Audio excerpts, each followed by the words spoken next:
Hello and welcome to Thirsty Thursdays with a therapist. My name is Jelisha. I'm a couples therapist here in New York City, working with couples to help them unpack the baggage that gets in between their relationships. Today's topic on quenching the thirst in your relationship is how to make it when you can't make it to therapy, that is. We are continuing our conversation that we have been having the past couple of weeks on barriers to making it to couples therapy when you really do feel like it could be beneficial, but there are all these different reasons and blocks that are making it really, really difficult to make it there. And we've also been talking about the different ways that we don't really soak up and utilize all of the benefits that can come from therapy and blocks that come up within therapy.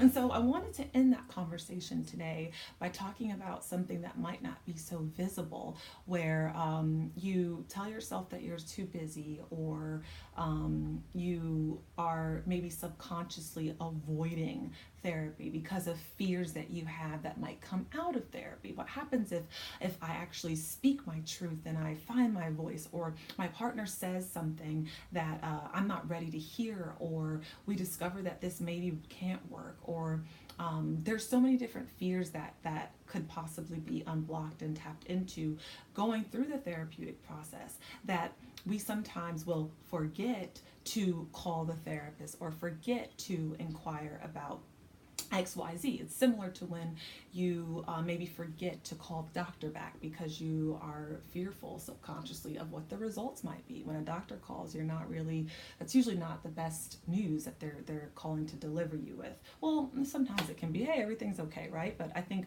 we are sort of wired to think of the negative, and so therefore you might forget to make that call. And so I see that happening a lot with couples that come in or that are thinking about coming in. And I also think that that same theme and pattern plays out within the relationship, where let's say you walk into the room of your partner and they are on the computer, and you come in and they slam it shut, or they X out of whatever browser they're in. Perhaps you just might feel like you cannot even think about or bear what it is that they might be hiding. So you don't inquire, you don't react in any sort of way, you push it out of your mind and deny what you just saw. Looks a little suspect, right? And so those sort of themes play out as you reach out and try to make therapy work. Also, if you have convinced yourself that there is no time or that you can't afford it, and let's say this, no, let's say that you actually physically can't make it in, or let's start with this: if you can't afford it, like you seriously can't afford therapy, and couples therapy is typically not covered by insurance, so that's another thing that can block a lot of people from really pursuing it.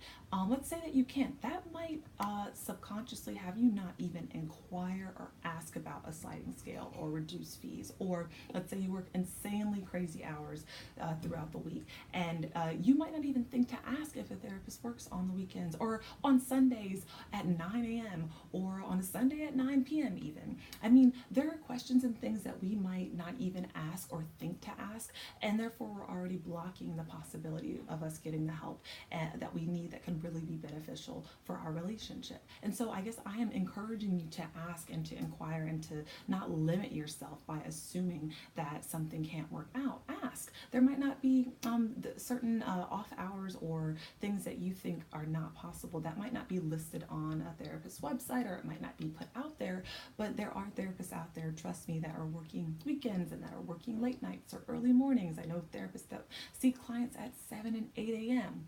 I'm not one of them because I'm not a morning person, but I can get you in the hands of one who is, if that's your thing, or that would be more preferred or convenient for you. So don't assume that if you can't get to a therapy session before 9 p.m. that it's not possible, because I am telling you it is.